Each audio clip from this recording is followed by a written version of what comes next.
Welcome to Alternate Ending, where we're discovering good movies one bad movie at a time. I am your host, Tim Brayton, appearing for the first time on an episode in the brand new year of 2026.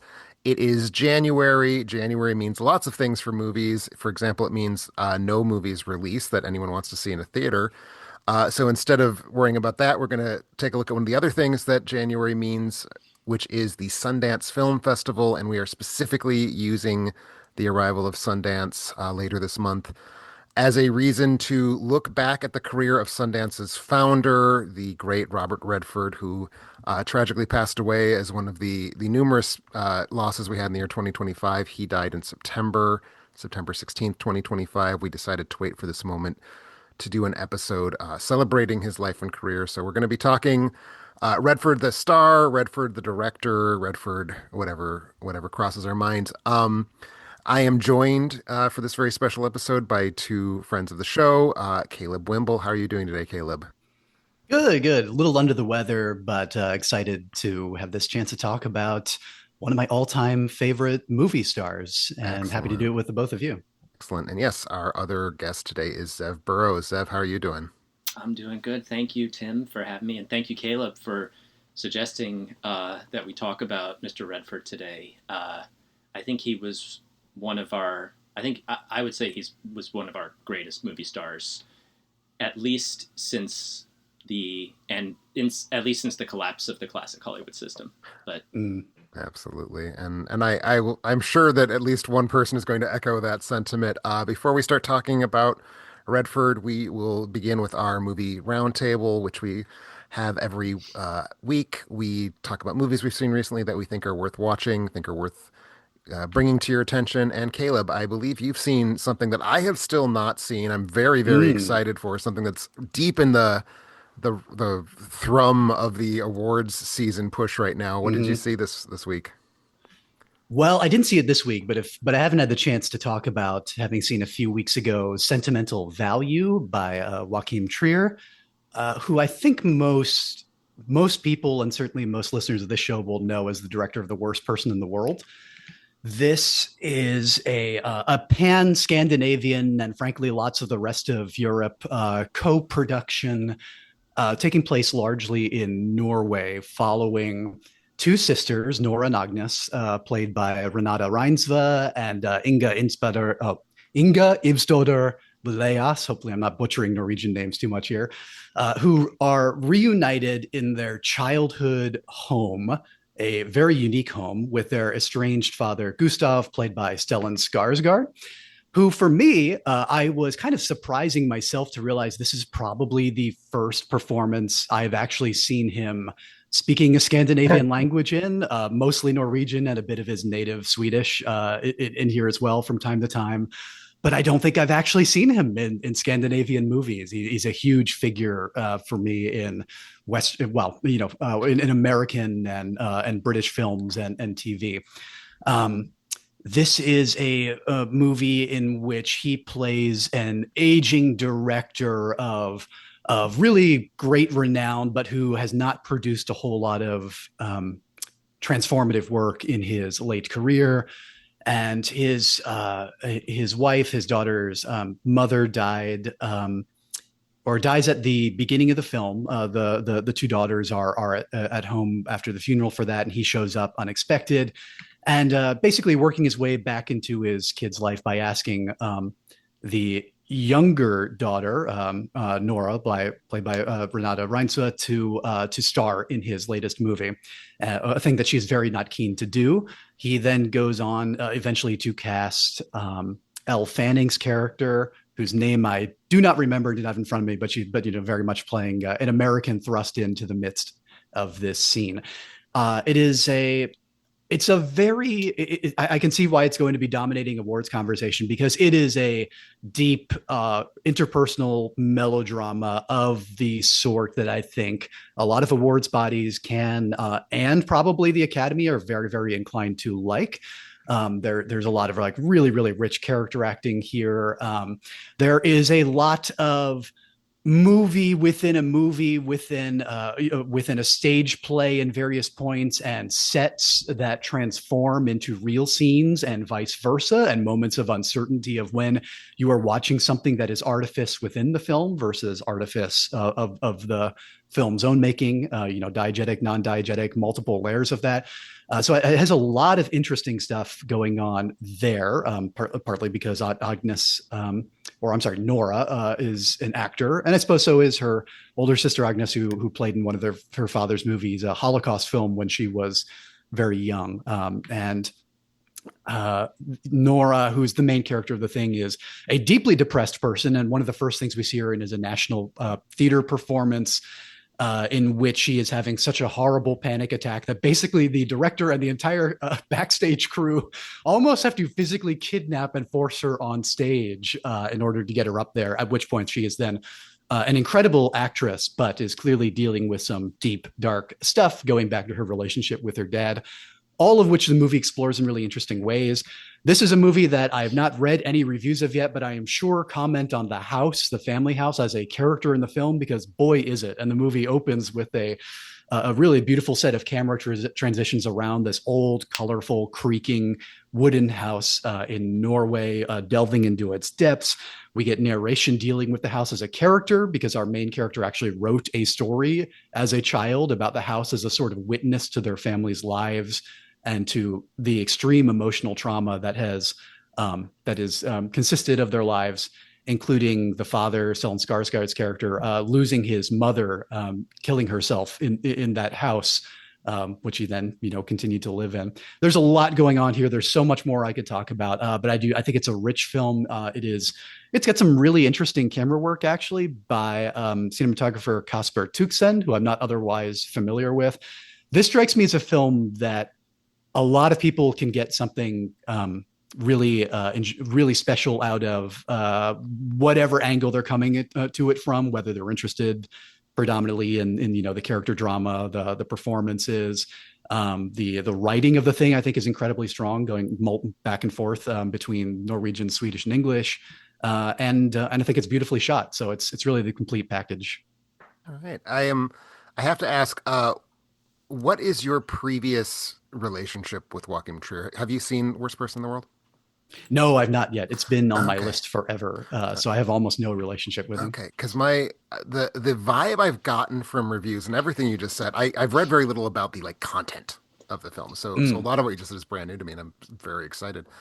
The vibe I'd gotten from a lot of the reviews was you can either love The Worst Person in the World or you can love this, but no one seems to love them both. Oh, And interesting. and as someone who loved Worst Person in the World, I've been nervous about that because I do Mm. quite like Trier. I would actually go even further back. I'd say Oslo August 31st, which I think is his second film. I think Mm. is one of the very tip-top best films of I believe it came out in the teens. I think it's a 2011 release, so I have to say one of the best 2011, films of the yeah. teens. Um so like I'm very much someone who roots for Trier. If you remember way back when we did a Cannes 2025 episode with special guest Will Quaid, I think he and I both kind of circled around this as the one we hoped Sight Unseen was going to win the Palm. It did not, but Mm. I am excited for it. I was curious if you had a specific comparison to make with Worst Person. It sounds like you don't, but No, and I will maybe I will certainly, watch yeah, that. I might watch that tonight because it is on Canopy for those whose yeah, public libraries have yeah. access. And I will certainly vouch for the hell out of that movie. So, and Zev, have you seen either of these? But have you seen certainly Sentimental Value? I haven't seen Sentimental Value yet, but like you, I am a big fan of Worst Person in the World. But it's strange that you say that you can either love one or the other, and Hmm. I tend not to like those kinds of remarks. So but I am very much rooting to like Sentimental Value. I mean, hearing Caleb rave about it, I'm probably going into it with high expectations now, um, but maybe I shouldn't. But I am very excited nonetheless. So Excellent. Yeah, no, I will say for me, I almost have the opposite reaction when I hear a you can like one or the other, but you can't like both. That in this case at least is helping me temper my enthusiasm, which was really high after Cannes. So if I walk in with slightly lowered expectations, I'm hoping that'll help me to just absolutely adore this movie because again, I'm a big Trier head. So, but what did you bring to the table for us this week, Zev? If it is not a right now in the headlines big art film, I gather it is kind of the opposite of that. But I'm also very excited to hear about this. Well, it is an art movie. It is one that I think only a couple of my Letterboxd mutuals have reviewed. This comes to us from Japan in 1955, a movie called Forever a Woman, which was directed by Kinuyo Tanaka, who's most well known for her collaborations with Ozu and Kenji Mizoguchi, who she was the lead in The Life of Oharu. And this was one of several movies I believe she directed. Comes to us. It's a drama from 1955 based on the life of a tanka poet named Fumiko Nakajo. Terrible pronunciation. My apologies to everyone who just heard that. But the movie is based on her life, or at least the last stages of her life, as she is going through a very acrimonious divorce from a real piece of shit, unfaithful drug abuser. But at the same time, she is also a poet who finds herself on the brink of success.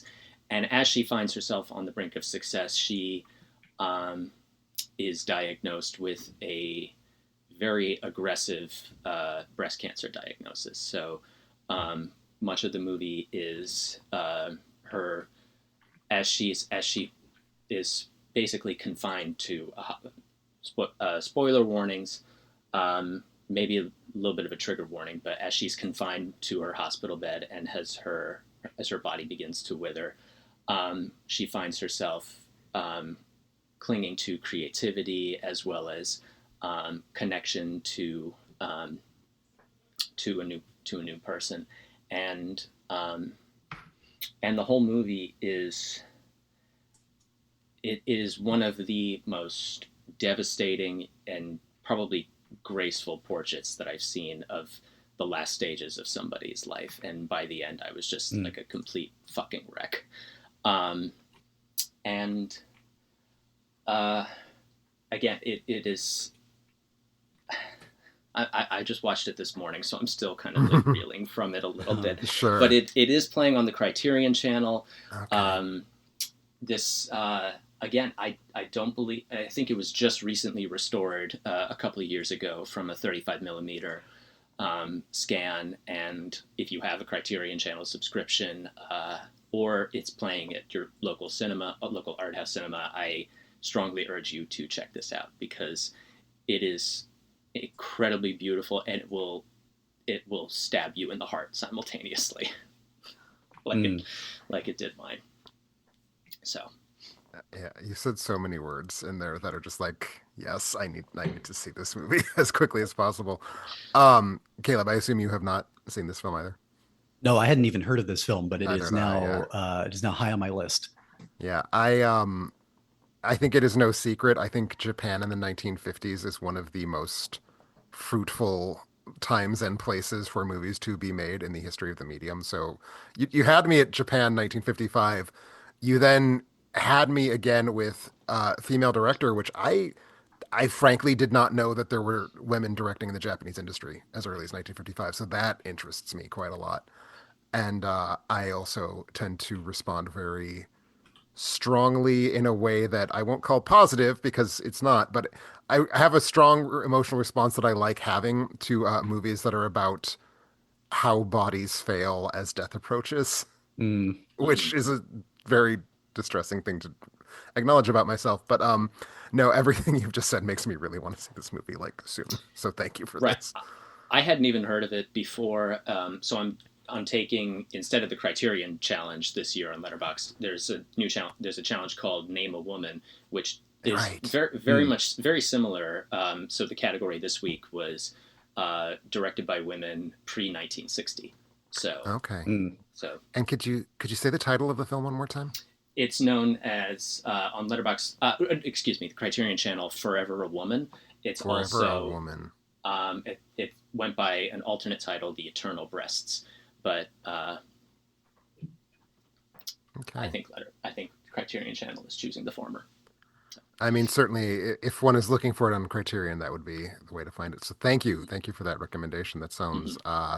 again, is exciting the word I want to use? No, probably not, but certainly interesting to me. Mm-hmm. And So I'm very excited. it's now interesting to me to check out more of Tanaka's directorial work, because I feel like Definitely. she was in a lot of she's worked with Ozu and Mizoguchi a bunch of times. She was in Yugetsu, she was in Sancho the Bailiff, and she was the lead in Life of Oharu. So I'm interested now to check out more of her directorial work. Have you seen Life of Oharu? Yes, long about a decade ago. So I'm in desperate need of a revisit. Complete, flat out, unbelievable masterpiece, which I feel Mhm. possibly for subject matter, hard to say, has not quite broken through the way that I think some of Mizoguchi's other like top tier masterpieces have, but I think it's maybe In his second his best film after Yugetsu. in his great movie review, Roger Ebert said, "This is the saddest movie I've seen about the life of a woman." And I was inclined to agree until I saw this morning. So, All right. So sounds like she has a lane that she wants to stay in, and I think it Mm. is a artistically fruitful lane to be in. So we'll see. mhm. Well, thank you. I'm very excited to check out both of these films. I have my own movie to bring to the table. It comes to us courtesy of a Patreon supporter. That Patreon supporter is MC Stefan. If you've been listening to the show, if you've been reading the website, the name MC Stefan perhaps will trigger certain associations with you. Uh, in terms of he has been a reliable source to me of the most mentally deranged dog shit Christian evangelical propaganda movies that it is possible to imagine. And he did not disappoint. I think on my in Letterboxd in 2025, I suggested to all the other Patreons out there uh who've made it their project to only make me watch terrible movies, which is more than one of our Patreons, I will say, seem to have Yeah. decided the entire reason to use Patreon is to punish me, and that's cool. We all know what I like watching. But no, I said as a warning to such Patreons, MC is beating you all, and there's just no way any of you can possibly catch up with him at the rate he's going. And by God, he has done it again. The movie MC had me watch this time around is the 2011 Australian U.S. co-production "Suing the Devil," which I will first give you the quick version of the logline because it's already going to sound pretty much like what it is just from that. This is written and directed by a certain Tim Che, whose thing was making pastiches of Hollywood genres for cheap using the members of his church like congregation as actors. None of which is necessarily new to the evangelical sphere, but certainly he has a bit more weird energy in pursuing that mission. So this is a film about Luke O'Brien, played by Bart Bronson, who I gather to be a member of Tim Che's congregation, because he's certainly not an actor. Uh, he is a law student who has come to the belief that the world is falling apart so hard, and there's so much evidence in all of the cruelty and meanness and people just being jerks for no reason, not even to like put themselves ahead just because they enjoy being jerks. Luke looks at the world and he's like, there's only one way to explain this. It has to be that Satan is just putting his thumb on the scales and really making the world a bad place. And I'm going to use the tools that I have to try and redress this. I'm going to sue the devil for $8 trillion in court. So he does. And just when it looks like his case is going to be thrown out of court because no defendant could be found and no one could be found to serve papers, guess who shows up in court? Satan himself. And Satan is played by Malcolm McDowell in this Yes. motion picture. Which good for Tim Che that his made out of the offering plate level budget movie was able to get Malcolm McDowell on board. And so the bulk of the movie is a courtroom drama where this young Australian kid keeps trying to trap the devil, and the devil, with his superstar team of lawyers, keeps pulling out various movie cliches. I will say that the line "You can't handle the truth" is screamed very loudly by the Oh devil no. at the law Oh no. student. Uh, just because he's a trickster, that Satan. He is the father of lies, which is, could we not say, true of all lawyers and all people in courtrooms in general? Certainly the movie would. Ew. So, so it's basically a courtroom drama. A Malcolm McDowell plays the devil, got me in the door regardless. I mean, I would have gotten in the door even if I hadn't been assigned this movie. And he is easily the best thing about it because he's clearly having fun. He knows that this is a trash production. He knows that nobody is going to tell him no because this director's not a person. Uh, so he's just going to town. It's hammy. It's big. He's really over delivering over the lines, like all of his lines. He loves having his opportunity to go full Nicholson on "You Can't Handle the Truth." Just a big, florid goofball performance of just self-indulgent evil. Reminded me, but even bigger, of Michael York playing the Antichrist in Megiddo, the Omega Code 2, which is a film that long Bigger? time bigger than that. Smaller context. Like he's Uh-huh. still only ever seen in a courtroom, but I think his performance is a lot loopier. And Wow. I can't, because those who know me, those who have read the site for a long time, have a very clear sense of my feelings about Megiddo and Michael York's performance therein. Um, so there's that. There's certainly, if you want to just see Malcolm McDowell chewing the scenery down to tiny piles of sawdust, this movie will for sure give you that. But then above and beyond that, and I'm sure Tim Che is a just lovely person, and I'm sure the members of his church congregation are so proud of him for his contributions to the life of the faithful. Just a complete face plant of filmmaking technique here. Mm. Fuzzy sound, terrible lighting. Bart, what did I say his last name was? Bart Bronson. Is that his name? That doesn't sound like a real name. And yet that's it. So Bart Bronson, just a completely not being helped out by his director, doesn't know how to approach the lines of dialogue. Um, every line reading he gives, and he's got like monologues. It's basically at a certain Mm. point turns into a monologue off between him and Malcolm McDowell. Not an evenly matched fight there. Uh, it feels so brittle, and the lines themselves can't possibly be delivered because they're what somebody who doesn't know a lot about law thinks that law is. So again, it's drawing from all of these movies cliches, and then that's all the simple part. That's just bad movies. There's all these weird montages. And Okay. like there's this opening sequence or fairly early in the movie where like we just see like stock footage of things that perhaps they're bad and perhaps they're not, but they look kind of kinetic. And so it's like, well, kinetic means violent, violent means the devil. And it's like superimposed over Bart Bronson's face, and he's looking very thoughtful. And you can tell he's like trying to think of all the evils of the world, and they're just kind of floating back in and out like this really weird, again, montage of newsreel footage, basically.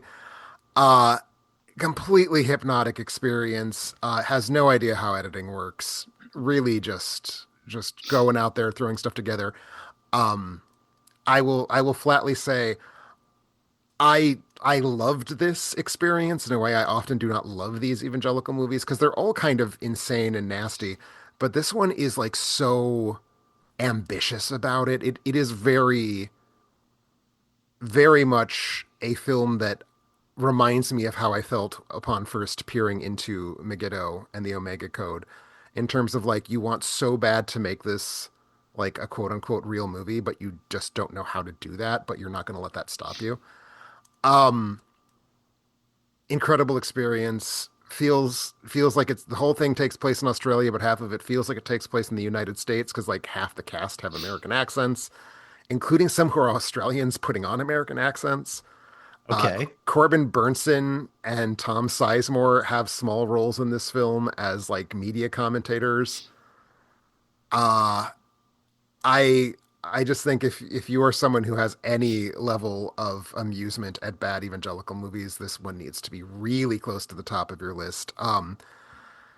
Easy as hell to find online. I think I watched this on YouTube. It's actually harder to find if you want to pay money for it than if you don't.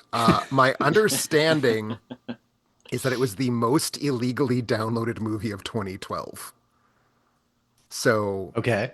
So take that for what you will. Obviously, a lot of people shared my curiosity about what the hell is Malcolm McDowell in a like Christian propaganda movie look like. And the answer is sort of exactly what you think it looks like, but also in the most just vivid and pleasurable way. So I was about to two ask if thumbs up. I was about to ask if MC had also gifted you See Me Dance, or if that was somebody else. That was MC. See Me All right. Dance was MC. A Karate Christmas Miracle was MC, but not a Wrestling Christmas Miracle. It's quasi sequel. Little Boy, I believe, was MC. So MC is Mm. just he is making me reach into the depths of Christian depravity in a way that I do not think I was aware existed. Gavin, step up I your gotta game. say, it's a great hook. Like I, that genuinely excites me. The pitch and the Malcolm McDowell style starring it. It feels like a very of a pair with The Devil's Advocate, but without Oh, an ounce oh, of the prestige or competence nary an involved in that ounce. one. Also, McDowell produced this movie, which I don't know if that's just a courtesy credit or what, but like it does Mm. imply that he had an extra big helping of like no one can stop me from what I want to do here.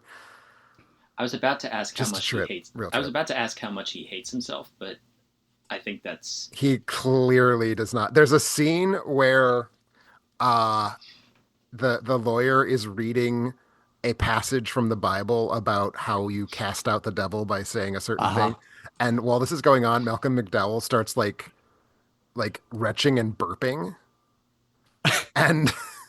And you can just tell it's so clearly like Malcolm McDowell's like, hey guys, I can burp on cue. Do you want me to burp on cue in this movie? And they're like, Mm. sure. And they like wrote this scene just so you could be like having some sort of horrifying gastrointestinal event while he's being exercised. It is a treasure I of have to call over the out top acting. the poster given for this as well on Wikipedia and elsewhere, in which we get Malcolm McDowell's leering face directly to the camera out of darkness, and written on his head are sort of in like a typewriter font various words representing evils like cancer, casinos, pollutions, shysters, terrorism, oil, big words, war, health, Yeah. noise, just noise as a general Oh, concept. there's such an astonishing monologue where he talks about I made noise and all of you humans like my noise. You like car alarms and gangster rap. And it's like, what the fuck just happened?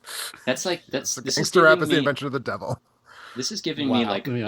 Omen 3 vibes, but like trying to be Mm. much more ambitious and insidious I than have what they not did with seen Sam any of Neill. the Omen sequels, but you have just convinced me that that is a lapse on my part.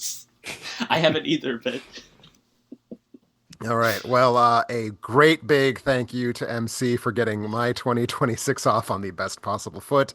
Uh, Hello, Patreons. You have quite a task ahead of you if you want to oust Suing the Devil as my favorite question mark film that I talk about on the podcast this year. Meanwhile, that gives me a great opportunity to talk about our Patreon. As always, we thank everyone who supports the show, including a recent upgrade, Albie Hay, who's been supporting the show for some time, just signed up for one of our newer tiers from last year. He signed up as a production assistant. And I wanted to remind everyone if you haven't started supporting the show, especially if you're not supporting the show at the crew head level or above, this is a great opportunity to change your mind about that. At the end of this month, January 31st, so you have any time this month to sign up if you like, anyone who's supporting the show at the crew head level, that's crew head, screenwriter, or director, gets to join in the first in some time alternate ending trivia night hosted by Brennan Klein. That's going to be the 31st at 8 p.m. Eastern, and then all other times. Certainly, it's going to be 7 p.m. here in the Midwest where I live. So if you want to be part of that, always a great time. Brennan writes great questions. We always really love those nights. But that is, again, for crewhead and above. So if you aren't supporting the show at that level, you should maybe think about signing up. We do still have a screenwriter opening, which is the level that allows you to make me watch something and talk about it on the podcast. So if you want to find another equally obscure, insane star vehicle like MC did, that is your best opportunity to do so. So thank you, all of our Patreons. And those of you who are supporting the show, those of you who aren't, be sure to mark your calendars for that 31st of January. But with that, I think we are probably ready to switch over to the main topic for the day, which is Robert Redford. Again, as we mentioned, Robert Redford passed away on September 16th, 2025. I'm just going to kick things off by saying, we already had the sentiment in the show. I think you could argue very plausibly he was the last great movie star of a certain generation of movie stars. Mm.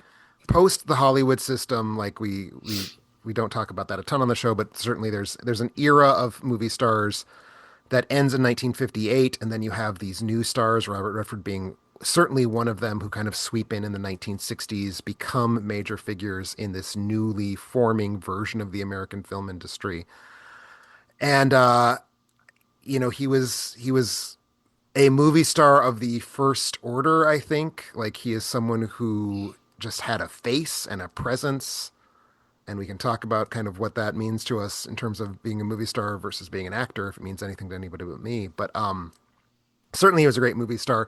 And we don't have movie stars like that anymore. We have people who can kind of open movies, we mostly don't, but it doesn't feel like we have someone whose presence in a movie can sort of transcend the movie itself, at least not in the way that I think Robert Redford did at that point in time. So definitely a crucial figure, I think, in this medium. He, of course, after he appeared in several great films in the 60s and especially the 70s, which I think was his decade. So many great Redford films in the 70s. He began to direct movies, won an Academy Award for directing, I believe, his very first film, which was Ordinary People. So we're going to have a lot to talk about, but I wanted to kick things over to you, Caleb. As Zev mentioned, this was your idea for a show, and I think it's a great idea for a show. So thank you for sharing with us. But what to you, like, what does Robert Redford mean to you? I think you said a lot of it, that he's, for me, the embodiment of a certain era of classic Hollywood star, a real golden boy of the screen, like beyond just the fact of his hair color. I mean, effortlessly charismatic, beautiful. He just commands the screen, often in a really larger than life way. I think it's safe to say that he elevates a lot of fine or middling films by his presence, and he gives performances that are inseparable from some of the really great films that you alluded to. And I think I've even seen in one of your reviews of his late career films, I think it was The Old Man and the Gun, that in a lot of ways, even apart from his like real stone cold classics, he embodied the kind of star who could be reliable and reliably choose movies that, even if they don't have a whole ton of merits, aren't particularly original, aren't the most exciting thing in the world, are going to be there are going to be something that you can put on and have a good time and get something out of. And certainly you're always going to get that out of Robert Redford's presence in those things. And I think his career is really interesting in the strokes of how he went from coming into the industry in a fairly standard way, but to becoming somebody that was completely instrumental in its future at the time, and probably still in the future today, in the way that he got the Sundance Film Festival off the ground, and was directly or indirectly responsible for many of the biggest voices in film in the 90s and the 2000s going until today. And you can point to so many people that, without Robert Redford, would they have the careers they do? I don't know. That would be like Steven Soderbergh, Quentin Tarantino, Wes Anderson, like Ryan Coogler, Ryan Johnson. Like, surely these are people who still would have made movies. Would they have gotten the platform that they were able to have and make the kind of movies they wanted to, if not for Sundance? I don't know. Maybe somebody else would have stepped in with something similar. But I think that's a huge part of his legacy that we'll have to get into. And I think the kind of trifecta element here, also just the sort of person that he was, as sort in some ways like a classic Hollywood liberal in his like fervent belief in environmental causes, in democracy, in the rule of law, in fighting for minority rights. These were all extremely important things to him that marked a huge amount of his time, of the sort of movies that he focused on making. The environmental causes, especially. He was born in Santa Monica, right here in Los Angeles, and spent a lot of his childhood in Texas. And very early in his career, fell in love with Utah, which I think is no surprise to anybody. That I think 1971 or something. I think he built his first cabin there, and spent increasingly more of his time there. Loved the outdoors. Was a huge conservationist. I believe it may be apocryphal, or it may be from interviews with him, that his experience on Jeremiah Johnson and in the wolf filming scenes were what made him like a huge advocate for saving wolves from extinction in North America, and in replenishing those populations. And continued to be a big environmental advocate and LGBTQ rights advocate, long before a lot of those things what became the cause celeb that he was the kind of celebrity who could help bring a voice to. Maybe worth talking about alongside Paul Newman there too, who he only was in 2 movies with, but feels like such an inseparable pair with Robert Redford, partly because they were lifelong friends, but also because those 2 movies were so incredibly iconic for both of them and for the era of cinema. And they have some of the most effortless chemistry of any 2 movie stars that I can think of, the 2 of them together. So yeah, there are lots and lots to talk about here. Where do you think we should begin? Well, I mean, I certainly I wanted to give Zev an opportunity to share his thoughts as well, because when we threw out this topic to see who wanted to be part of it, by the time I returned to see who could sign up, Zev, you already had. So I'm guessing there is a great love of Redford for you as well. So where did you come to? Like, how do you relate to Redford? Do you remember kind of how you started seeing his films? Oh, I think the first probably movie I'd seen of his was probably All the President's Men when I was 11, and I knew that I liked it, but I didn't know why I liked it when I was, or I don't know if I was 11 or if I was in middle school or high school when I first saw it, but I actually just went back and rewatched it a couple of months ago, and I think perfect movie is an understatement. But but I think I want to just basically echo everything that Caleb said. And also, Redford was one of just a handful of people. You could also look at Paul Newman, Dustin Hoffman, and Harrison Ford to a certain degree, people who transcended their own projects. I think even, I think even if you look at like Blade Runner or any of the Indiana Jones movies, like Harrison Ford is another person that kind of has that ability. But in the case of Robert Redford, what always struck me about Redford was just there was always something to, he looked like there was something so incredibly idealistic about him, but also incredibly mysterious. Like he would never completely let on everything that was going on in really any of his performances. There's always something that you can go back to in his performances that you can try to figure out. And I haven't seen a movie where he gives, well, and I mean this as a complete compliment, where there isn't something to be figured out on a subsequent viewing about Redford's performance. I want to highlight another performance he did much later in his career, in the 2010s, for a movie called All Is Lost, which is probably one of my 3 or so favorite performances of his, because there's practically, if I can recall directly, because it's been almost a decade since I've seen it, there's maybe only a handful lines of dialogue in it, and really only towards the end. So much of what he does is just through physical acting and through just facial expressions. And I think he does more of that sort of, I think he reveals more about himself in that performance probably than any of his other performances that I've seen, but he does it in a way that caught me off guard completely. And um, and when I think of Robert Redford, I think of somebody who you want to get to know a lot more intimately, but will never really completely let you in. And there's always something to try and decipher about him. Like to me, he's just an endlessly fascinating figure. Um, whether it's in whether it's in his performances, whether it's his performances behind the camera, um, or as an advocate for filmmakers and for minority rights. Um, that's who Robert Redford was to me. So Sure. You said something there that I really wanted to grab onto, that he has a kind of mysteriousness, a not entirely forthcoming quality, maybe in his screen acting, which I think the film that I immediately thought of when you brought that up was Butch Cassidy and the Sundance Kid, which of course Mm. major film for him. Sundance becoming kind of a key word for his later work as a just human being, but and I love the movie and I love Paul Newman, so I don't want what I'm about to say sounds like I'm slating Paul Newman.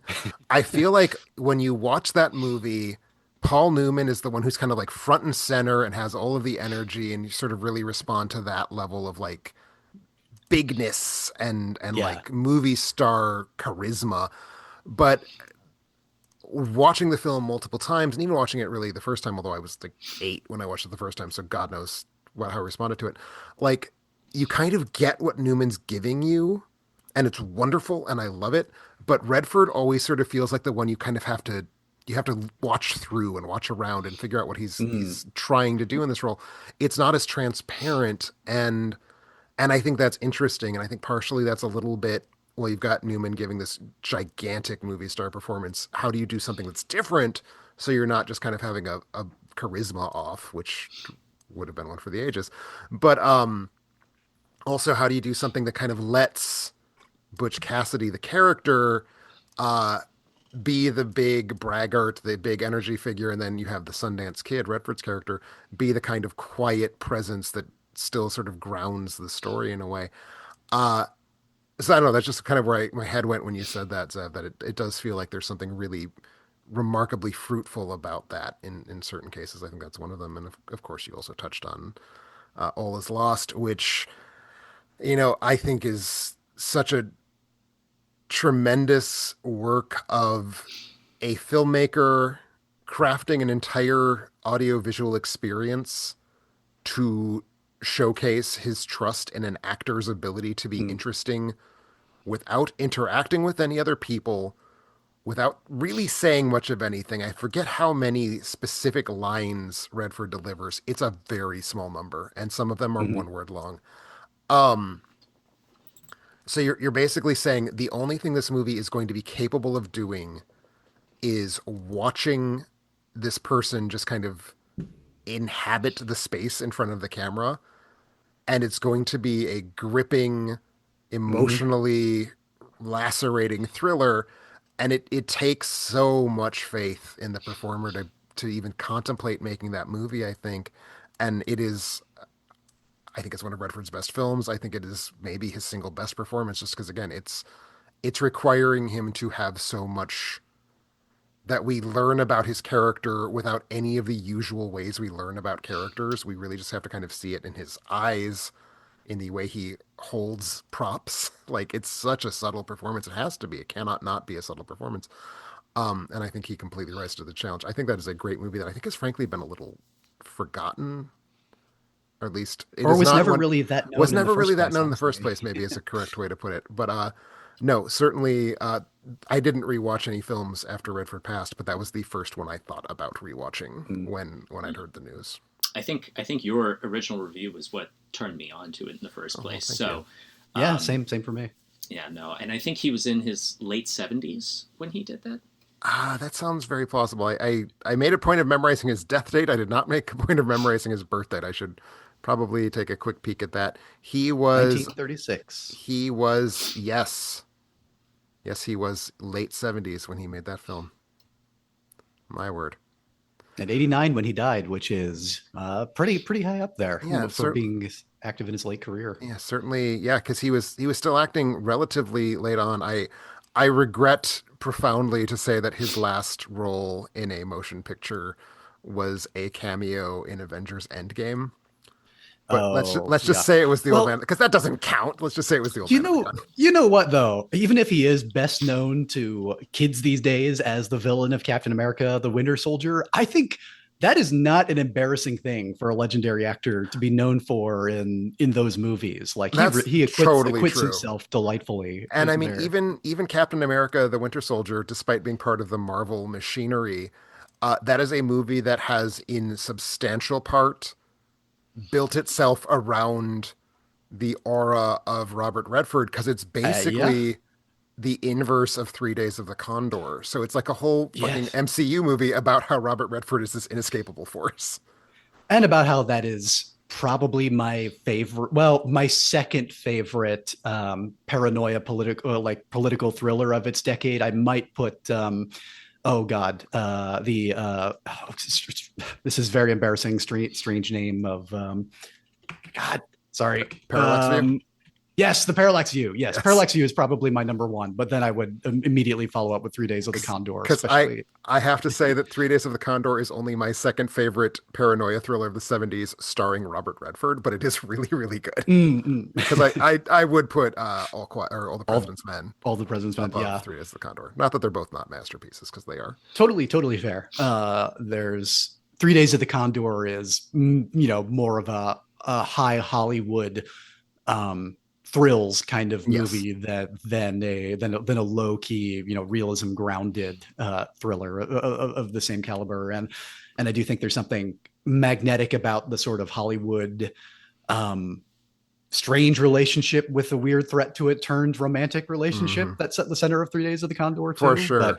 For sure. um, and I mean, not to like make that movie the current thrust of the conversation, but I do think we see a lot of Redford's range come out across the course of that movie in Hmm. playing this um, slightly nerdy as Robert Redford can be, a pencil pusher for an intelligence agency at the beginning of that, thrust into this horrible situation on the run, increasingly forced to do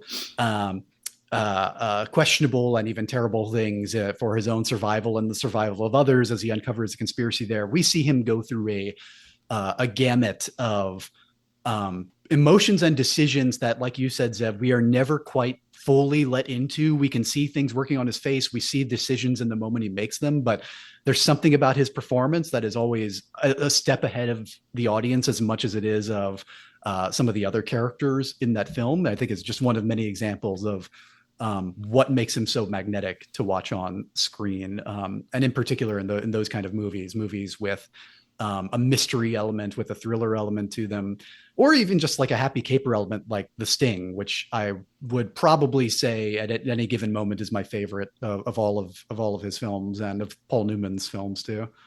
Um, I haven't seen 3 Days of the Condor in practically a decade, so now I want to go back and rewatch it. But I want to pair it with some of Hitchcock's Wrong Man on the Run thrillers Mm. now. So, mm, movies like yeah, yeah. 39 Steps or Young and Innocent or even North by Northwest. I want to pair it like with those and see, because again, it's my memory of it is not great, even though I considered it a masterpiece. But um, I'm just wondering how much Sidney Pollack was just taking from those Wrong Man on the Run thrillers when he was making Theaters of the Condor. Yeah, I think it's definitely a very good comparison, and I think it holds up. And I also think that, not that this is Redford specific, but setting that aside, a Alfred Hitchcock film, I think would be such a wonderful way to see how paranoia evolves in pop culture. Mm, Because like the '70s films are so much angrier and more cynical. Like the 39 yeah. Steps is a movie that ends on the belief that if you uncover the bad guys, the wheels of justice will at least start slowly and ineffectually grinding. 3 Days of Uh the Condor is one of the many films that says, "What wheels of justice? What are you talking about? There's huh. nothing even there to grind." Since we're sort of already there, I'd like to kind of broaden this if we could. I was thinking we could maybe have our conversation focus on the phases of Robert Redford. So first he's a movie star, slash actor. Then he becomes a director. Then he becomes all of these other things. But we're talking a little bit about him as a kind of presence in movies and what he's doing here. But I did want to just ask. It sounds like we got one from you, Caleb. What are some of your just favorite performances and or movies that he's in as an actor? Steph, how about yourself? Well, um, my need. So I already said all the President's Men, but the other one, the movie, the Robert Redford movie that is probably closest to my heart is a movie that I had you review, The Natural, which Mm. which is a movie I remember reading your review. And you said Redford makes so many of the right choices, practically all of the right choices as an actor, but he's not right for the role. And when you wrote Mm. those words, like my heart broke because I knew Oh, you were correct, but I still cannot imagine anybody else in the role. I think, Mm. and going to as far as to portray something like how baseball just gets at the hearts of so many Americans, just as our our favorite pastime or something. I think, you know, comparing the two and sort of this mysticism around the sport, I think Redford was almost kind of the perfect choice to portray that a little bit because there is something very mysterious about him that he doesn't let on in, but then he unleashes it as this sort of, well, as this almost sort of, I don't want to say Babe Ruth type of figure because he strikes out a Babe Ruth type figure at the beginning of the mhm. movie. Um, Spoiler alert for those who hadn't seen The Natural. Um, Part of that also probably has to do with how fucking gorgeous the movie is, thanks to Caleb Deschanel, and how gorgeous it sounds, thanks to Randy Newman. Um, but that's certainly, you know, not, but flaws and all, that's probably also in my top three Redford favorite performances, and maybe my favorite of all of his movies, even though I still wouldn't say it's his best movie. I would still probably say All the President's Men. Cool. And I want to actually both apologize to you because I do remember feeling very sad that I was breaking your heart. But Mm. something that you've touched on there, I drew a distinction before between being a movie star and being an actor. I think plenty of people are both, but when I'm saying that I think Redford is kind of a dying breed of movie star, I would compare him to someone like a Dustin Hoffman, who of course co-starred with him, and in a story I want to make sure we don't not tell, so I'm just going to shove it in here. Redford was either up for or was literally cast as Benjamin Braddock in The Graduate. And it was basically Mike Mm. Nichols who decided, no, I don't want the graduate to be a pretty boy. I want him to be this schlub who has to work for everything. And everyone around him was like, this is insane. This was written to be like a golden boy South Carolina or California royalty type. And Uh-huh. Nichols was like, no, it's going to work. Trust me. Um, and I feel like Redford could have been an excellent fit for a movie of The Graduate. Obviously, he would not have fit in the movie of The Graduate that we got. But Mm. no, what I wanted to say is that, I would draw a distinction against Redford compared to Hoffman or Pacino or Nicholson or some of those other people who are slightly later, like a half a decade later. So functionally the same generation. Um, Redford is not someone who I think tries to disappear into his roles. I don't know if he No. can disappear into his roles in a way that certainly Hoffman tries to, Pacino, De Niro try to, Nicholson used to try to before he just became so uncompromisingly lazy in the 1980s. We've all heard my rant about Jack Nicholson Yeah. giving up Yeah. on doing anything, but I think the difference though is that I don't hold that against Redford because what he is as a presence is so rich. And Zev, what I'm hearing you say in The Natural is even though, I'll still stand behind, I think the miscasting is because he's too old. I think the character Mm. in The Natural just should not be as old as he is. But him being a movie star, him being someone who is making the film kind of rearrange its priorities around him rather than he's trying to rearrange who he is to fit the Hmm. movie, which is to me what movie star means, really does get it. I think what you're talking about there, that kind of mythology of a form of America, that I think having a big movie star who just kind of exudes all of this confidence and all of this charisma and all of this ability, I do think the movie benefits that from that. So I think you really, really have something there. So I want to acknowledge that, yes, you have just defended his presence in the natural in a way that I find resonates. So thank you for that. Yeah, and in some ways, the he's not, like you said, an actor who disappears into roles, but he's somebody who is always showing you a version of who he could have been or could Hmm. be in any of these given circumstances and lives. Like you're always watching Robert Redford, but it's as though you're watching alternate universe version of Robert Redford whose life followed whatever given path. And I feel like his skill as an actor comes in the commitment and the nuance he brings to portraying those parts of himself in those roles, as opposed to being like somebody who can be Hmm. a chameleon or who can become the character that is a totally different person from Oh, their yeah. own And persona. and to be very clear, as someone whose preferred form of Hollywood filmmaking is the 30s and 40s, I am certainly not Yeah. saying it is bad for movie stars to be Oh movie no, not stars. at all. Yeah.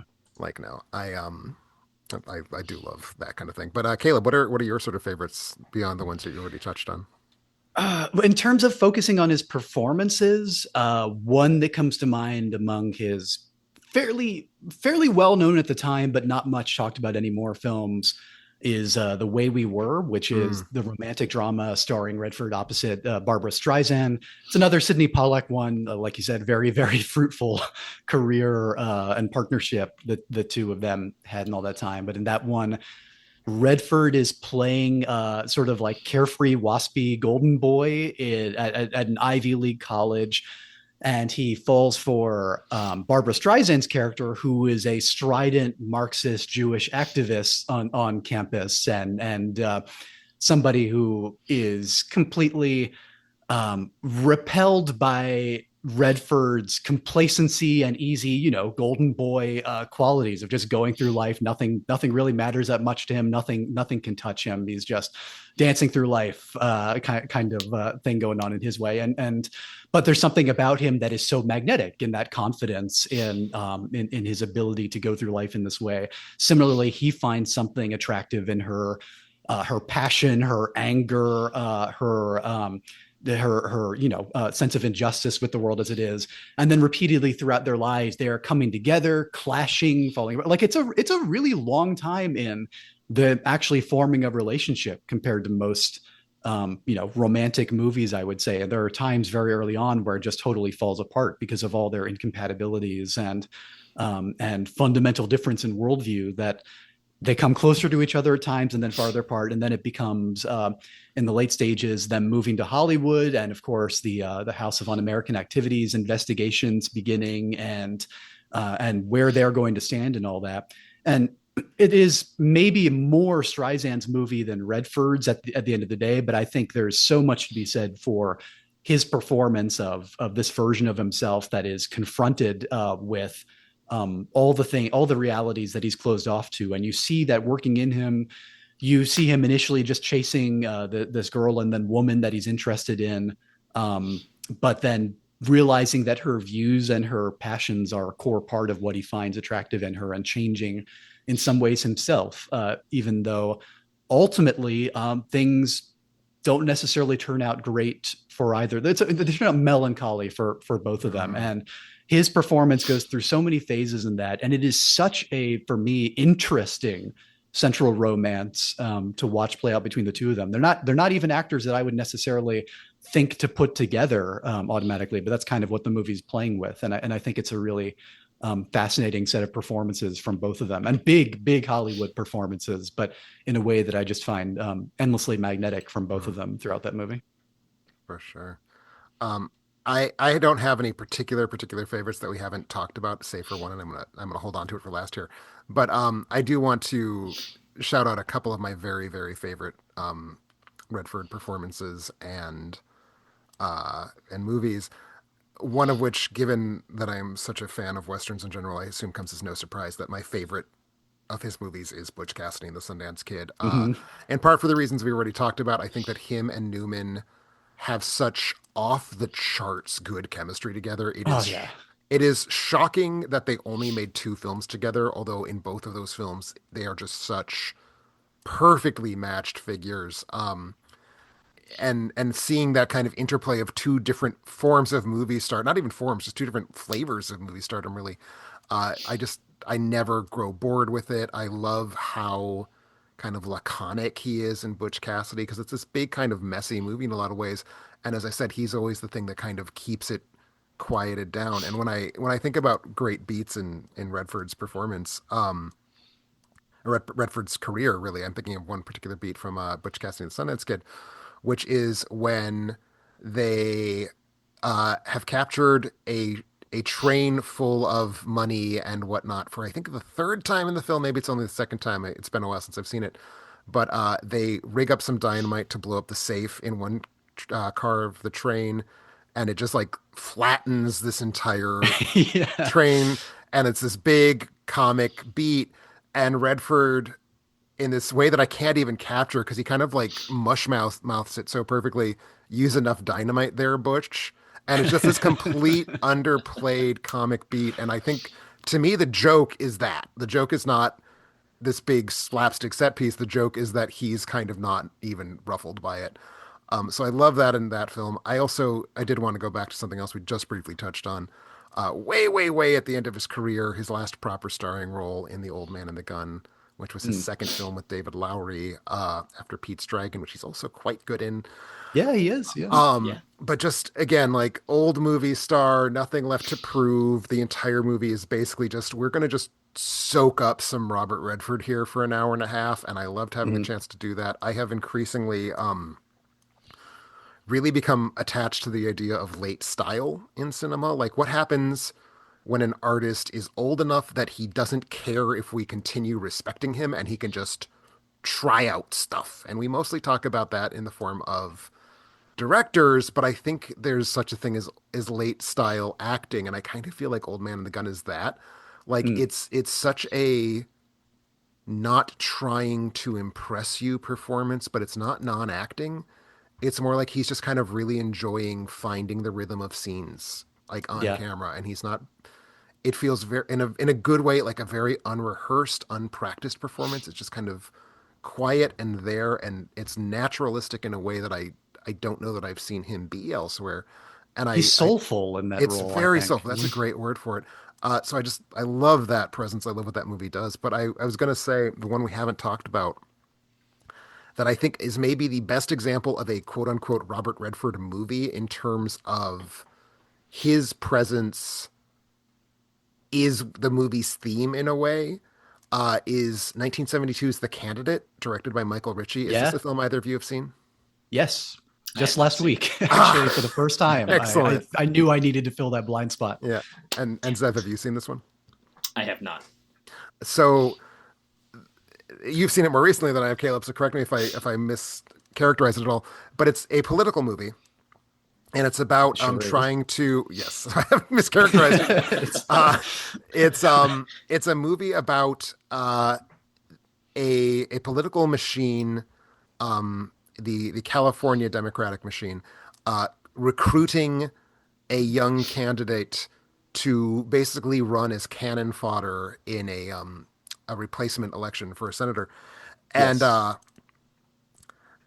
the film basically becomes about the tension between Robert Redford as this very politically passionate individual who can't do anything with it and like sort of needs to not foreground his politics, and Robert Redford as this superficially attractive shell. And so the movie becomes this kind of push-pull between charisma and substance in a way as embodied in this one human being. And I think it's just no other living person besides Robert Redford could have played this part because A, no one was as charismatic as he was, but also because, as we've touched on, he did have that deep, deep reservoir of like really strong political commitments. And I think, they don't become necessarily manifest Yeah. as early as 72, but I think clearly he is in this movie because he has them. And maybe this is even when they become manifest. I don't know. And I think, and he was executive producer on it as well, right? Like a major That could part very in well getting be. it, getting That it could very made. well be. I think the element of the film that most clearly speaks to what you're talking about for me, and where I went from finding it, this is okay, like feeling that did not live up to my expectations, but to doing a 180 on it, is when we go from his speech before the large audience in the last act, which feels like the climax of the film as he gives his first like hugely successful rallying political speech at the convention. and the audience is just going wild for it, and it's filled with all these, sort of like Yes We Can style of sound bites and of passionate appeals that are all kind of like vague commitments at this point, because at this point the campaign has sort of forced and molded him into this inoffensive version of all the things that he was, and the not promising specifics and concrete elements, and none of that anger, like all of that is gone from there. And we go from that speech, which is like played up as this big swelling soaring scene, and catching you up in, oh, he did it, he might win this election and actually hold on to his principles, to some degree. And then we go to him in the car, like after a montage of him delivering versions of the speech across the country in various forms and sound bites, and becoming this rehearsed thing, to then him in the car rehearsing his way through it in this kind of almost monotone, but then increasingly nasty and vicious inversion of a lot of the things he's saying, or just like substituting out words and revealing how shallow and empty this message has become for him and the campaign, and what him like expressing this sort of disgust with himself and what he's doing as a suit, but this also wry, amused, like, well, I guess this is the only way to get. There's so many layers of what's going on with him in that scene, and as he kind of spits out the words, and the others in the car kind of like looking back at him nervously as he's substituting this mock version of the speech there. And that's where the movie really sold me as, oh, there is something much sharper here, much edgier in its satire than I got from any of the first 2 or 3 acts of the film prior to this.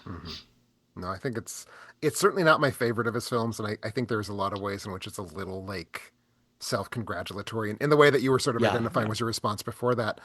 It's definitely, it thinks it has more insights into politics than I think it necessarily does, but it's also a movie. And like, movies are not political essays, so the fact that it has as much bite as it does, and I think it's a really beautifully cynical film. I think I love that kind of 70s cynicism that I think is interesting in so many Redford films, because you look at him and he's so pretty, and you're like, what could be cynical about this man and his presence? And then there's so many of those films are just so like biting and acidic in that way. But certainly I think that and Greatest of the Condor maybe the most of all, with All the President's Men a close third. And he, I believe, passionately wanted to make and tried to make a John F. Kennedy biopic for a long stretch of his career, to star in, as a pretty natural fit for the role. I think this is the film in which he kind of did that in a way, as sort of like a West Coast Kennedy, and embodying some of the contradictions in what Kennedy stood for to Democrats at the time, and to the country. I honestly feel this movie has probably a bit sharper tooth than a Kennedy film that he would have made would have, because I feel like he is of the generation that cannot be objective about Kennedy, and that's going to be the scope of this podcast. I feel like no boomer filmmaker would have made an honest film about Kennedy. That's true, but who can say? Not an American anyway. No.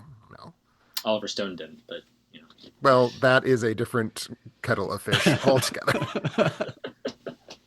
I cherish JFK, but not because I think that it is smart.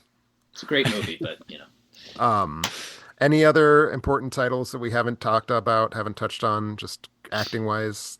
When he's just having fun, like I think The Sting is one of those, of playing a much easy-go-luckier version of his Sundance Kid in some ways, and in that partnership with Newman there. But then I think maybe the epitome of the effortlessly breezy fun performance by Redford is maybe Sneakers for a lot of people, especially of my generation in the 90s, which I don't think is a great film by any stretch of the imagination, but just like the epitome of a fun hangout movie with a bunch of actors you enjoy watching doing their thing.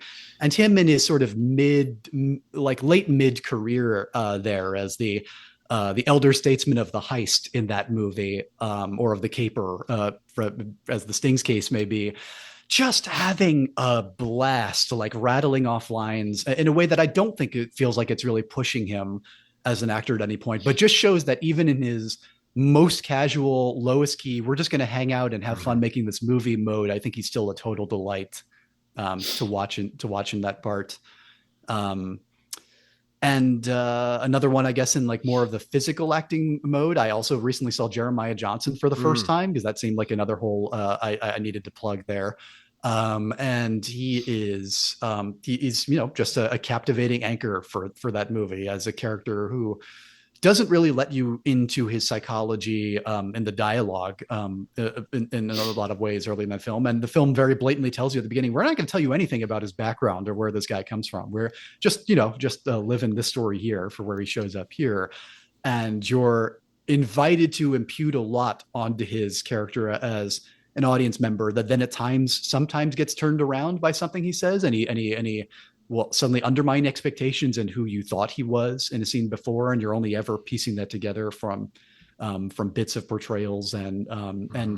and moments of extreme violence punctuating these idyllic shots of the wild here, and the thing that Robert Redford loved more than anything, the mountains of Utah, and the gorgeous dark winters there as a character being thrown kind of carelessly into that and being hardened by its shape there. I think that's definitely one people should check out.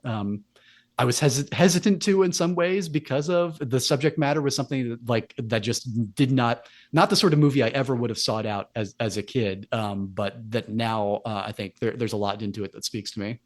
Um, yeah. What about the two of you? Other vital performances that we should be sure to at least mention here. I feel like Jeremiah Johnson and All Is Lost could be a really interesting double feature. I don't know how you two feel Yeah. about Oh that, yeah. but You know, um, oh, yeah. go ahead. The only thing I wanted to say, because I was rewatching The Sting just last night, Mm. I forgot how much Robert Shaw is rocking the Boys from Brazil look, Mm. because he totally is. Hmm. I don't know how on the nose that is, but I'm not going to be totally able to bad. unsee that. Thank you. God damn it. And what I was going to say about Jeremiah Johnson, I feel like that one meme of him like pausing and then nodding has I Looking like think Zach Galifianakis. looking so much like Zach Galifianakis. I feel like that meme has just become part of the like invisible fabric of online life in the 2010s and Uh-huh. 2020s that it's easy to overlook. That shot is very good acting. Like Yes. the bit that is encompassed by the, do we say GIF or GIF? Is that a settled question in life? I think GIF I is kind of one, even though I naturally want to call it GIF. I was always a GIF person, Yeah. yeah, which is even more out of fashion. But I mean certainly the amount of movement in that animation, shall we say, uh it compasses a very complicated piece of acting in which he goes from a blank face to a Hmm. very powerful expression of an emotion with very few moves. Like it's not like a Yeah. great big loopy smile. He just kind of like tightens his cheeks more than he even really smiles in that. And I think we lose sight of things like that when they become just invisible. But like he's quite good in Jeremiah Johnson. I the movie I struggled with, but his performance in it I think is really quite superb. Mhm. The only other thing I wanted to kind of touch on in terms of Redford as an actor, you got me thinking about it when you mentioned Sneakers. I think that's the film. That is the specific film where he pivots over into Elder Statesman Yeah. because it directly follows his last film with Sidney Pollack, which was Havana, which is not a very good film. Uh, it's interesting because of a whole bunch of 70s holdovers trying to make something that feels like in the 70s there was probably more space for it than it possessed by 1990. Um, it's a film about the Cuban Revolution that just doesn't Hmm. know what it wants to be. But so that's his last film with Pollock. His very next film is Sneakers, and then he begins this interesting like his 90s are a weird run of like you are less playing a character than you are playing a kind of embodied screen romanticism because he's an Indecent Proposal and Up Close and Personal are his next two movies. I haven't Mm. seen Up Close and Personal, so I shouldn't talk about it. But like certainly an Indecent Proposal, he's less given a role to play because it is a frankly terrible film. But he's like the ghost of screen charisma is kind of what the role is. Like he's just there to have a certain kind of presence. Which again, Mm. movie star, that's what it's all about. And I think he's the only member of the Indecent Proposal cast who doesn't come out of that movie looking very embarrassed.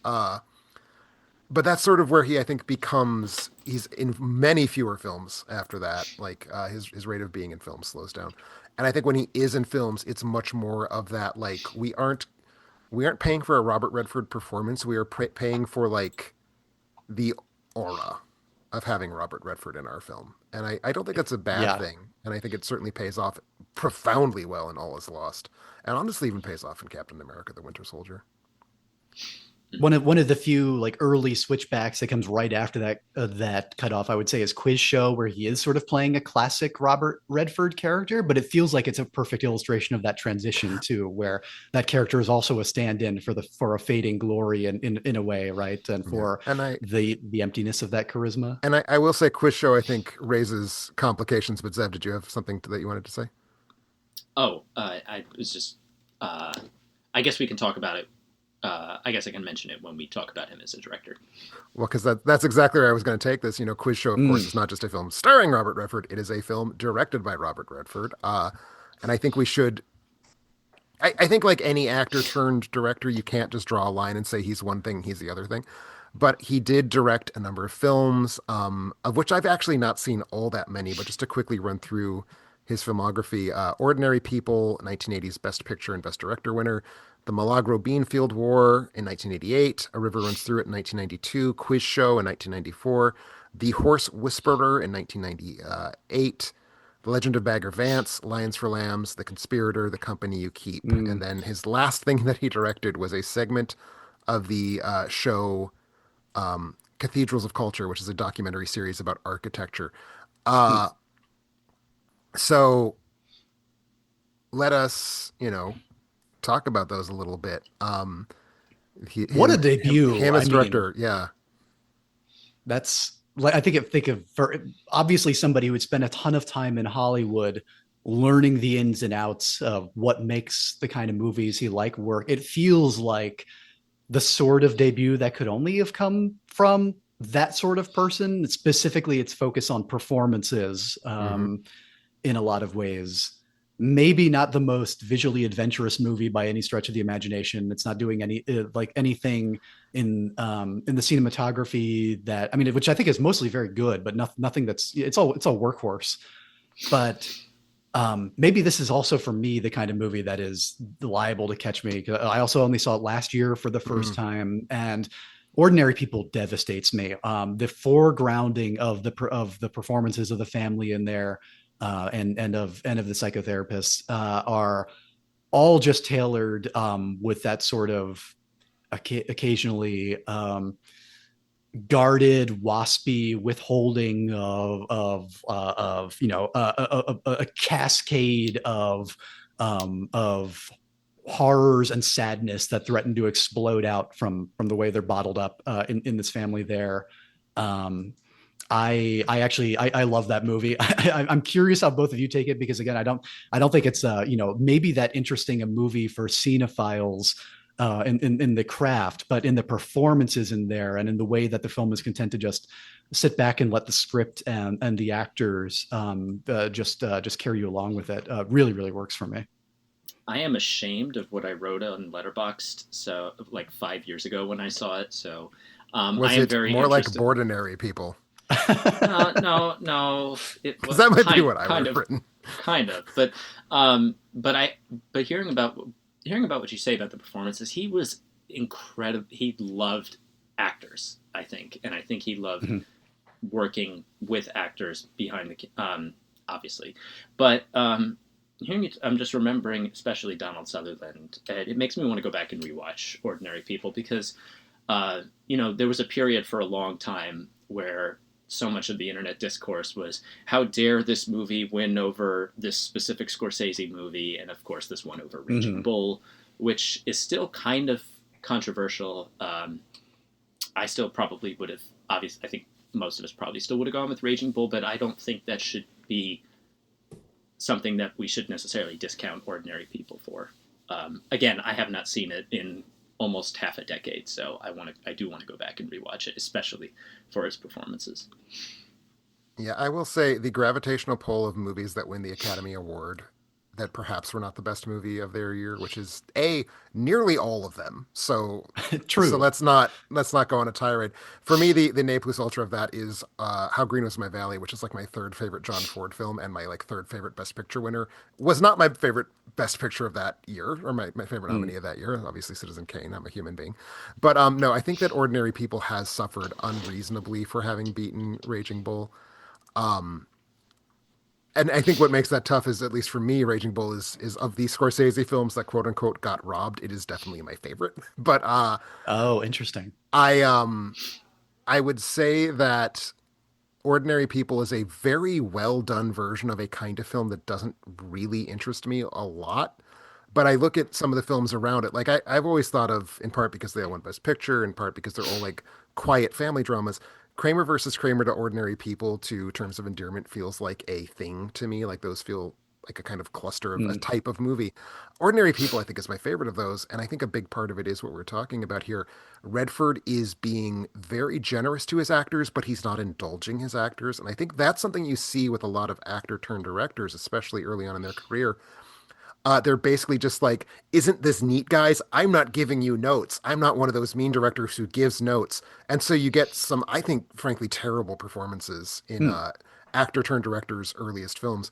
Redford, I think, avoids that in part because I think he's challenging his cast and something that I think is very easy to not look at with Ordinary People or to just kind of take for granted because it's older than all of us. In fact, personal connection note, my mother uh, was working at a bank in Highland Park, Illinois, when Ordinary People was filming in Highland Park, Illinois. Huh. And when she thought she was pregnant for the first time, but it turned out to just be like a phantom thing, she was so upset that her boss gave her the day off so she could go watch the Ordinary People shoot. And she interacted with members of the cast. So in a way, I sort of descend from Ordinary People. But no, what I was going to say, it's easy to overlook Mary Tyler Moore in this movie. This, Oh. this is a performance and a bit of casting. Donald Sutherland in that movie, sure, that's a slam dunk. Mary Tyler Moore in that movie feels like a perverse choice to me that really, really, really pays off. But I Yeah. think part of what's good about it is A, that he saw this in Mary Tyler Moore. He knew she could go to this place for him. But B, and here's what I'm getting at, he's not letting her coast. He's giving her a set of tasks she has not done in front of a camera. He is challenging her, and I think that's what makes him a more interesting director of actors than a lot of people in that position would have been, which is that Yeah. he's not just saying, "Hey, give me the performance I know you can give, but give it without me like helping, like basically just give it to me as big as you can." He's Yeah. Yeah. really making this film challenge its cast. I think the other person, of course, who does that is Timothy Hutton, who's like Oh, yeah. he's like what 17 when he's in this Way too movie. young for the maturity of the performance he gives in I this. guess I Yeah. guess during the shoot he's 19, still Okay. very young, has not been in any significant films prior to this point.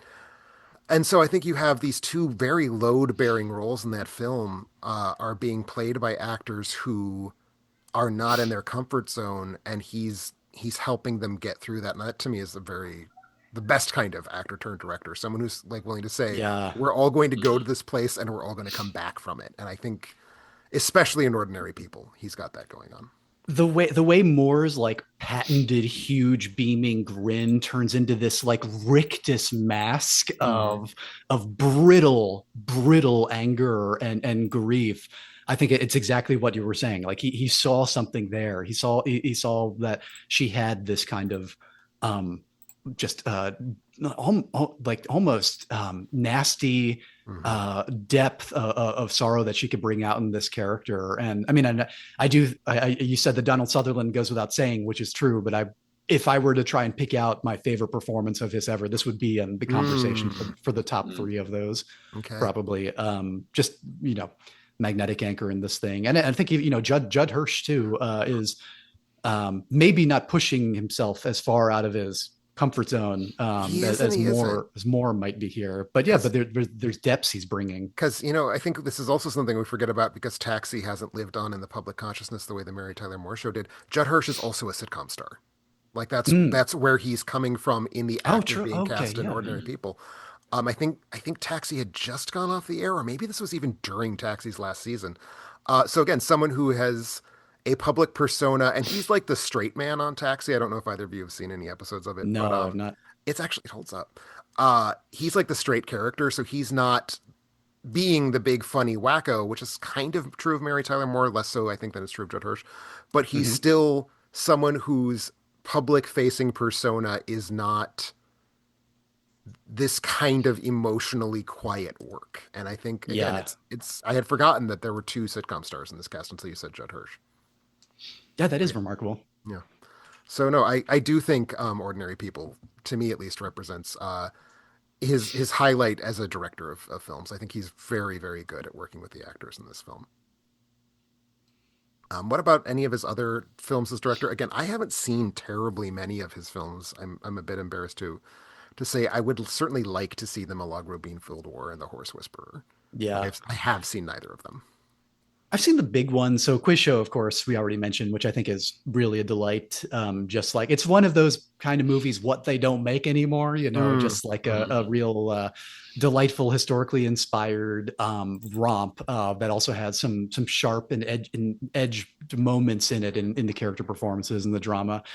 And then one that I like less, but I still like, is A River Runs Through It, which is almost to me this quintessentially 90s treacly sentimental um like shining like gleaming light off the water showcase of Americana, mhm, that also has a lot of grief and some pretty horrible things about American race relations at the time, and things that come up with the characters of color in that film, and then of course with a brutal murder, but that are all taken in this kind of very like homey stirring strings and beautiful sunsets, and the purity of this small town way of life and the beauty of the river kind of thing. mhm, It all feels very much like Robert Redford's um, very things he personally loves, but aren't all that interesting filmmaking, but that are very mm. comfortable and that are very watchable and appealing in the performances in that one. And it just and again, it feels so 90s to me, like of a very particular kind of movie that families will own on VHS and play all the Mm. time, and the parents will be sobbing and the kids will enjoy, but it has like all the easy cues to tell them what they're supposed to feel about any given scene, and take out of the film at any point.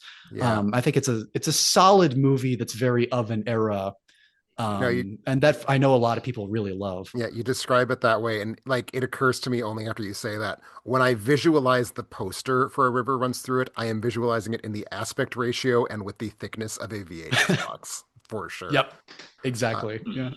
yeah. Zev, have you seen either of these? Do you have other directorial works of his that sort of Those are the only want two to that those are the only other two that I have seen. I haven't seen The Horse Whisperer, although I need to get to it because that's an important movie in terms of rejected film scores. Mm. I have a book actually. A little bit of a side note here. I have a book on rejected film scores and The Horse Whisperer. Mm. There's a big passage dedicated because apparently they were very satisfied with John Barry's score, except for one piece, I think, and he refused to change it. So they discarded the entire score and brought in Thomas Newman. So I'll be honest, if I'm John Barry in 1998 and a producer gives me a note, I'm like, fuck you, I'm John Barry. I just probably want to. well, when your producer or director is Robert Redford, uh, That's fair. That's Mm. yeah. fair. But A River Runs Through It. My thing is, I don't think the protagonist is as interesting as his younger brother. I think, if I remember correctly, the Yeah. younger brother is played by Brad That's Pitt, true. who I find much Hmm. more interesting. Hmm. But again, we're not seeing this from his perspective, so maybe that's unfair. But head over heels for the cinematography. I do really like the score by Mark Isham. Um, was nominated for the Oscar. He lost to Aladdin that year. Mm. A little bit of a side note there. Um, but I do want to echo the praises on Quiz Show. That is a delightful movie.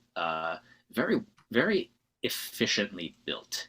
And just a Yeah. very smart movie. Like I remember Hmm. just feeling smarter when I was watching it.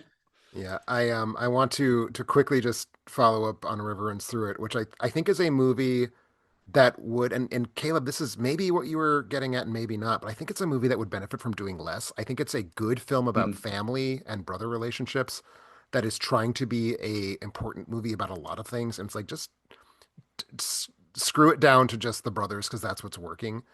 The brothers and the fathers. I would actually say that Tom Skerritt as their father is my favorite Yeah. part of the movie.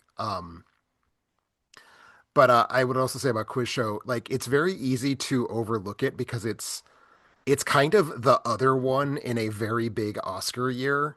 Like you have Forrest Gump v. Shawshank Redemption v. Pulp Fiction are all kind of jostling around. And then you have Four Weddings and a Funeral, which at least has the benefit of being what Four Weddings and a Funeral was nominated for Best Picture.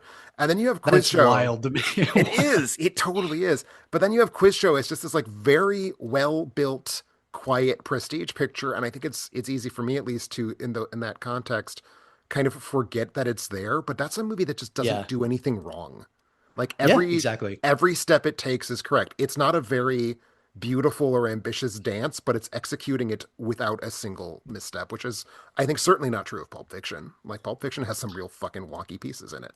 Mm. My hot take is that it's the second best of those nominees Oh, I after concur. Pulp Fiction, but Easy. over I'd agree with time, that. Yeah. I might say it's better than Pulp Fiction. Maybe I'm not there yet, but no. I feel like it is a more solid piece of work than Pulp Fiction's a hungry movie that makes a lot of weird mistakes. Quiz Show does not. Yeah. It's just not Quiz hungry. Show's the kind of movie. If you directed that, you don't have anything to prove. I think about Exactly. your capabilities. Like 100%. you know what you're doing.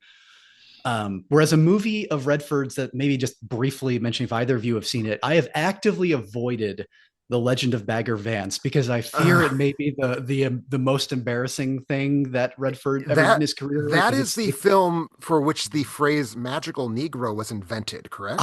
that's where I first heard it, and that is the one that is always brought up as the archetypal. Like this is the essence of that kind of Yeah. late '90s, early 2000s version of that 2000 movie. But I mean, Matt Damon, Will Smith, Charlize Theron. That I want to see it, but I kind of don't. What do you think of it? I'm in exactly the same place. I haven't seen it. It sounds like it's probably bad. Yeah. And I bad in haven't like ways that'll just be flat-footed. Go ahead, Seth. I'm sorry. I haven't seen it either, but I think this came the year after the Green Mile, which I think It did. is Mm. probably where the term magical Negro came from. I think. Oh, that's If yeah. if I recall, I think it might have been that people were saying it's a trend now because of Bagger Vance. So I'm not sure Okay. exactly when the Mm. phrase would have been used. I know it was Spike Lee who I think the exact phrase was the super duper magical Negro, which he talked about. I think actually he might have mentioned it in the press release, the like run up to Bamboozled, which would have been a little bit after Bagger Mm. Vance. But Mhm. it's all part of this slurry of late '90s, early 2000s, and Yeah, I'm sure. And pretty even confident it was Spike Lee who came up with the phrase. and goes back so it's such an old archetype Oh beyond yeah. that. Like Song of the South I mean, or I certainly think even you could say that Gone with the Wind. I think that Hattie McDaniel's Gone with the character is a Wind. type. And never went away. Like even Stephen King has some really prominent ones. Well, Like we Green talked about Mile. Green Mile, but so many of his other works. Like Oh it's yeah. probably like The Shining, obviously, and Mother Abigail might be the most magical of all in The Stand. And But yeah, I don't think their careers ever actually coincide. I don't think Redford ever starred in a King adaptation that I can think of. But Redford and King feel to me like they are very similar kinds of old boomer liberals whose yes, yeah. understanding of what good politics looks like stopped evolving at a certain point that is quaint if we want to be generous and embarrassing if we don't. Maybe. Mm. Like I think there's definitely and again, I think if you are Robert Redford, you think that Bagger Vance is an important film about race, which it's not. But you're also maybe slightly out of touch at this point in your career. And who knows what he would have thought of it a couple of years ago. I don't know Yeah, if somebody who had can asked say? him about it then. Mhm. Um, But I would also say that part of my Redford is a well-meaning but perhaps tone-deaf old boomer liberal. Does come because I have seen a couple of his later films, 2007's Lions for Lambs and 2010's The oh, Conspirator. He is hmm. in Lions for Lambs. He is not in The Conspirator. I found both of them to be not great. I don't know. Have either of you seen either of those or No. anything post quiz show, which was No. what 22 years ago, 32 years ago. Lions for Lambs is particularly interesting because it is a film in which the three headline cast members are Redford, Meryl Streep, and Tom Cruise. And I Mm. do feel like there's a very it's a very righteous thing from like a philosophical standpoint that Tom Cruise and Robert Redford got to be in a movie together because I do think even though Tom Cruise obviously was like fashioning himself other things, like he's in a movie with Paul Newman in '85, I think was The Color of Money. I think Redford is the best analog for Tom Cruise of the old movie stars until Tom Cruise goes crazy and decides his only mission in life is to die in front of a camera. But like in terms of you just seem so conventionally attractive that you will never suffer in life because you're just too slick. I think that is kind of the thing that overlaps between the two of them, and maybe a little bit with Newman. But so having them in a film together is interesting to me from that standpoint, even though the film is desperately uninteresting. It's just people talking. I've What's also never surprising is seen. Oh, sorry. Go ahead, Zeb. you go first, Caleb. Actually, I was going to say it's funny that I like in that period between 2000 and All Is Lost. It's mostly children's films that I know him Mm, from, like the Charlotte's Web type roles, the mm. Pete's Dragon types. But he was also well, and of course Marvel. Now sort of on the straddling the adolescent child line, but um, he was still playing in things like Tony Scott's Spy Games that I Hmm. haven't seen. And but I wonder if either of you have if that's harkening back to the paranoia thrillers that it was Harkening more in back line with to before. But not successfully, I don't think. mm, I think it's one of the films where Tony Scott was really just taking a paycheck, so he wasn't trying very hard. And I do like Tony Scott, but I think that's one of his weaker films. I'm surprised we haven't talked about since Meryl Streep came up. I'm surprised we haven't mentioned Out of Africa oh from yeah, 1985, which I have not seen, and I know I need to get around to it at some point because John same. Barry. I saw that film for the last time in the 90s. In the context of being a film that won Best Picture, I will probably be watching it again soon because I'm hoping to rewatch all of the Best Picture winners, not in like a row, but as we approach the 100th Academy Awards in 2 years. My recollection of it was that it was the absolute most turgid kind of 80s prestige production that had like nothing dramatically that I Mm, could grab onto at all. Even more than Terms of okay. Endearment. Terms of Endearment, I don't like. Out of Africa, I don't even have an opinion on. Oh, I would say is the difference there. Like it's like yeah, no, it's It again I need to apparently, revisit it. I don't have strong memories of it. if nothing else, it resulted in a lifelong friendship from then on between Meryl Streep and Robert Redford, I Okay, believe, from the okay. things that she has said. So something good came out of Well, it, I guess. that's But good. the That's good. she certainly feels of an era and similar stature of actor and movie star for me in a lot of those roles, like different approach to acting than Redford for sure, but I'm glad they got at least one Hmm. set of starring parts together, those ships passing Yeah. there. And I'm trying to remember in Lions for Lambs, because they're both in it, but I feel like it's been so long since I watched it. It was so dull. It's just such a like we're going to tell you the Mm, themes of our movie anti-war film. I feel like they don't actually have scenes together. I feel like it's like three parallel plots which with each of the main three characters where they never like interact. But my memory might be playing mm. tricks on me there. I certainly have not even thought about revisiting Lions for Lambs in the last 18 years. Or how about we skipped over it in the 70s, things like A Bridge Too Far, Mm, which remind me that Redford in a lot of ways, like, to me, he plays in so many movies that could be dad movies, like capital D, like dad films, the hmm. kinds that you're going to throw it on. But there's something about his performances and maybe also just his attractiveness and charisma as an actor that they're not just dad movies, they're also mom movies across most of his career. Mm. He's really a like appeal to the whole family kind of movie star, even when he's in those sorts of movies that I think of as dad movies. There's something about Because his he's presence that preposterously sexy. yeah, So if that's you're sexually probably it. attracted to men, I feel like there's just sort of it's a gimme to put Robert Redford in their movies. And also Um, maybe the sorts of parts he's attracted to, I could think, be. like the things that he stars in are they even when they are genre films and very specific subgenres, there's always something that is going to be like, crowd appeal in there. Hmm. The 1974 Great Gatsby has its defenders. Hmm. Mhm. I don't know that I'm still among them because I haven't seen it since high school, but I don't know if there Same. is a better Jay Gatsby on film.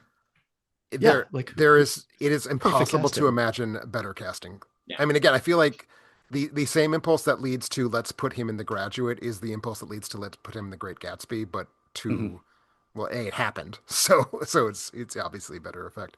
But no, he is the perfect Gatsby in a film that I don't think is the perfect adaptation of Gatsby, but I don't think you could have done a better job of casting. Also, somebody who could have played perfect either of the two lead roles in Promising Mr. Ripley. Had they Mm. made one in the 70s, he just would have felt like a complete gimme for that. Were you going to say something? Or talented Mr. Ripley, my bad. Oh, that's No, that's fine. oh, Or thought I spoke. I would just say that has there been a good Gatsby on film? Has there been a good adaptation of Gatsby on I film? think As there of have yet? only been the two. If there's a The third one, I'm two, not aware yeah. of it. There I don't isn't know. an Well, older one from. Wow, I that's surprising. I mean, I don't know.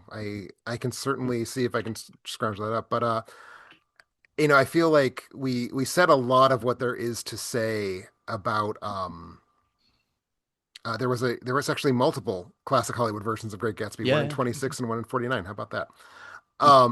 But no, we talked a lot before we got started about sort of the Robert Redford impact on the industry, his kind of I don't want to say humanitarian work. Founding the Sundance Film Festival is not a humanitarian act per se. It's not putting toilets For in certain on kinds the of world, humans like but us. Yeah. yes, but certainly someone who has had an investment in leaving the world a better place than he found it. I think Sundance is part of that. Mhm. I hate to say, I think even making Lions for Lambs was part of that. He was like, the world's on the wrong track, and I'm going to fix it through cinema. And it's like, but Mm. you didn't fix it through cinema. You fixed it through radio drama that had pictures attached to it. But do we have any other important thoughts? I think Caleb, you said a lot of what I would have said about kind of that part of Redford as mentor to new generations and creating this I would say artistically inconsistent but still very very important launching pad for so much American independent cinema. Do we have further thoughts on that anyone wants to make sure we talk about, or just is it just enough to say by God he founded it and it mattered? And continues to matter. What do you think, Zoe? continues to matter, but uh, yeah, I have very little to add on to what we said earlier. I think what you said perfectly encapsulated it, both of you. Well, I feel like we have spent a lot of time talking about Robert Redford because there's a lot to say because he was an American icon on screen and off. Just You such know, a I great don't movie star. I don't think it has anything to do with talent or the qualities of an actor in a film, but it sure is nice that he just seemed like a nice guy and a Right? really likable human being with some pretty good values in life, which just makes it easier to just be in love with his filmography. I think for Hmm. me, I don't have complicated feelings about about Robert Redford by and large. Which something may come out by and large. Something may come out at some point. Maybe he did some horrible things in his life that I'm not aware of. It's always possible and probable in Hollywood, if anything. But it's just it's just an actor and a person and a filmmaker that I think of fondly whenever I think of him, and I'm happy for the relative simplicity of that. Hmm. Well, I think that'll probably be where we end the show then. So thank you, Zev and Caleb, for being part of it. Before we go, I just want to give you guys both a chance to plug anything you have going on. Zev, do you have any projects you want to talk about? Uh, not so much that I didn't already mention last time. One of the short films I did for Lumita Productions called Guilty Pleasures is getting quite a bit of festival coverage. So I can't say too much more about it until probably next month, but I'm excited to. But I'm excited for where it's going. I think, yeah, I won't say too much more about it because I Okay. have been told specifically by the producer don't mention it until this date. So Well, I look forward to your first podcast appearance post that date so we can hear more about it. Caleb, what about you? Anything in the fire? People can follow everything I'm doing at Caleb Wimble on Blue Sky or at sojournrpg.com. If you happen to be in Southern California over President's Day weekend, you should swing by Orcon. If you're anybody who's listening who might be interested in role-playing games and tabletop games in general, I will be play testing some games there, some stuff that I'm really excited about. And I would love to have any of our listeners there if they want to show up, or hit me up on the Discord if you're interested in even trying some things out online. I do run games occasionally online over Discord. And if you want to be a part of playtesting materials and get your name in the credits of some of them, I would love to play with you. All right, well, thank you very much, both of you. As always, I am Tim Brayton. I am the host and chief critic of Alternate Ending. Next week's episode finds Brennan and I joining forces for Bride of AE, our monthly horror podcast, where we are continuing our January tradition of talking about one of the sequels to a film we looked at in 2025. Pickings were a little bit slim, so we didn't have our usual poll this time around, but if you want to see us talk about the follow-up to one of the films that we both found surprisingly good when we were doing our podcast last year, you're definitely going to want to check that out.